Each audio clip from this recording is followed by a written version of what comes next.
कह दूं तुम्हें या चुप रहूं दिल में मेरे। दोस्तों, आज हम सुनाने जा रहे हैं 1975 की सुपरहिट फिल्म दीवार की एक अनकही कहानी। 1975 में आई यश चोपड़ा द्वारा निर्देशित फिल्म दीवार केवल एक ब्लॉकबस्टर नहीं बल्कि भारतीय सिनेमा का एक ऐसा ऐतिहासिक मोड़ थी। सलीम जावेद की दमदार कहानी, अमिताभ बच्चन और शशि कपूर का भावुक अभिनय और माँ पुत्र के रिश्ते की गहराई ने इसे एक कालजयी फिल्म बना दिया। लेकिन पर्दे पर चमकने वाली इस फिल्म के पीछे कई ऐसे किस्से और संघर्ष छिपे हैं जो कम ही लोग जानते हैं। आइए जानते हैं दीवार की वो अनकही कहानी, शूटिंग के राज, कलाकारों के संघर्ष और उस दौर की फिल्मी दुनिया की सच्चाई। फिल्म की शुरुआत कोयला मजदूर की हड़ताल से होती है, जिसमें विजय और रवि के पिता को यूनियन नेता के रूप में दिखाया गया है। एक गलत आरोप के चलते उन्हें चोर कहा जाता है और वे अपने परिवार को छोड़कर चला जाता है। विजय, जो गरीबी से नफरत करता है, एक दिन बड़ा माफिया बन जाता है। वहीं रवि ईमानदार पुलिस ऑफिसर बनता है। दोनों की राहें अलग हो जाती हैं और टकराव तब होता है जब कानून और अपराध आमने सामने खड़े होते हैं। माँ सुमित्रा देवी इन दोनों के बीच फंसी रहती है। दीवार की शूटिंग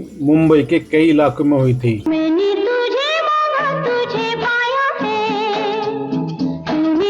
शूटिंग के दौरान कई बार भीड़ नियंत्रण में लाना मुश्किल हो जाता था, खासकर तब जब अमिताभ बच्चन की शूटिंग होती थी। उनकी बढ़ती लोकप्रियता के चलते उन्हें देखने के लिए हजारों लोग इकट्ठा हो जाते थे। अमिताभ को रिजेक्ट किया गया था पहले। सलीम जावेद ने जब पहली बार दीवार की कहानी सुनाई तब निर्माता निर्देशक अमिताभ बच्चन को लेकर संदेह में थे, क्योंकि उस समय तक उनका कैरियर उठ नहीं पाया था। लेकिन जंजीर की सफलता के बाद उनकी छवि एंग्री यंग मैन की बनी और दीवार में उन्हें कास्ट किया गया।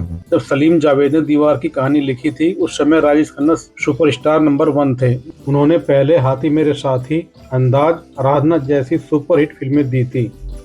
इसलिए निर्माता उन वितरक चाहते थे कि दीवार में भी राजेश खन्ना हो, ताकि फिल्म को बॉक्स ऑफिस पर गारंटी मिल सके।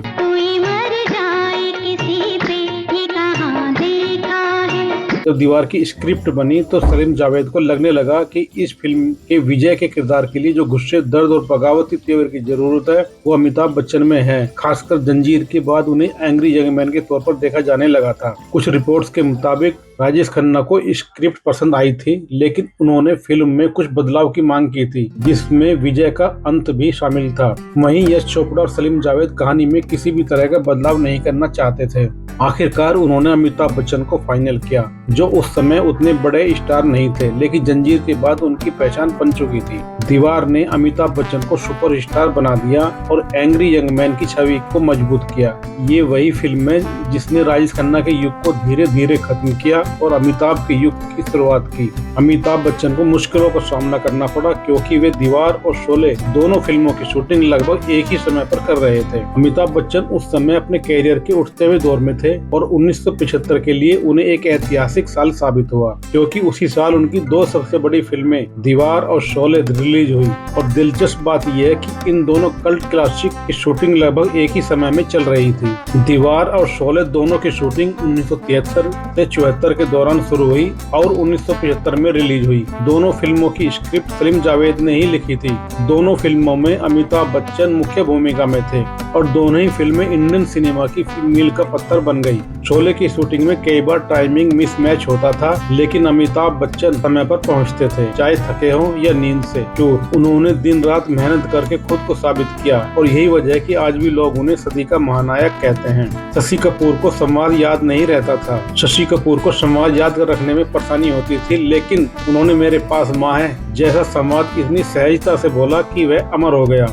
मेरे पास माँ है। अमिताभ बच्चन का समर्पण। एक दृश्य में जब विजय घायल होता है तो अमिताभ बच्चन ने असली खून लगाने की जिद की थी, ताकि दृश्य में असली दर्द दिखे। उन्होंने कई स्टंट सीन खुद किए, जिससे उनके पैर में चोट भी लग गई थी। फिल्म की शुरुआत में कुछ डायलॉग को लेकर सेंसर बोर्ड ने आपत्ति जताई थी, विशेषकर मंदिर के दृश्य में विजय का भगवान से सवाल करना, लेकिन यश चोपड़ा ने यह दृढ़ता से कहा कि वह दृश्य भावनात्मक है और अंततः यह पास कर दिया गया। शुरुआती स्क्रिप्ट में विजय की मौत नहीं होती थी, लेकिन अंत में कहानी को और प्रभावशाली बनाने के लिए इसे जोड़ा गया, जिससे दर्शकों की सहानुभूति विजय के साथ और गहराई से जुड़ गई। दीवार ने उस वर्ष कई फिल्म फेयर अवार्ड जीते।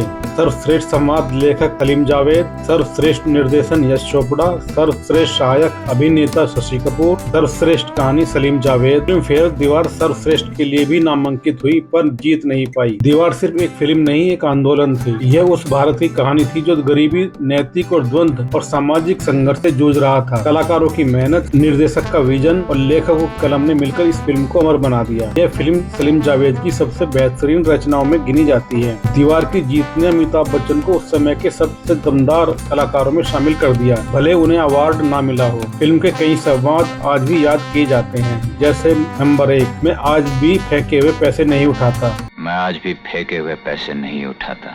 नंबर 2, ये चाबी अपनी जेब में रख ले पीटर, अभी ताला मैं तेरी जेब से चाबी निकाल कर ही खोलूंगा। इसे अपनी जेब में रख ले पीटर, अब ये ताला मैं तेरी जेब से चाबी निकाल कर ही खोलूंगा। नंबर 3, मेरे पास गाड़ी है, बंगला है, बैंक बैलेंस है, तुम्हारे पास क्या है? आज मेरे पास बिल्डिंगें हैं, प्रॉपर्टी है, बैंक बैलेंस है, बंगला है, गाड़ी है, क्या है तुम्हारे पास? नंबर 4, रवि कहता है मेरे पास माँ है। मेरे पास माँ है। आज भी जब कोई पूछता है तुम्हारे पास क्या है, तो जवाब यही आता है, मेरे पास माँ है। और यही है दीवार की सबसे बड़ी विरासत। दोस्तों, दीवार फिल्म की ये अनसुनी कहानी आपको कैसी लगी? क्या आपने कभी सोचा था कि अमिताभ बच्चन दिन रात काम करके हमें ये 2 ऐतिहासिक फिल्म देने में जुटे थे? अगर ये किस्सा आपको दिलचस्प लगा हो तो वीडियो को लाइक करें, चैनल को सब्सक्राइब करें और नीचे कमेंट में जरूर बताएं कि आपको सबसे ज्यादा कौन सा डायलॉग या सीन पसंद आया। आपके फीडबैक से ही हमें प्रेरणा मिलती है ऐसी और फिल्मी कहानियां आप तक पहुंचाने की। तो मिलते हैं अगली वीडियो में एक नई अनकही फिल्मी कहानी के साथ। जय सिनेमा। धन्यवाद।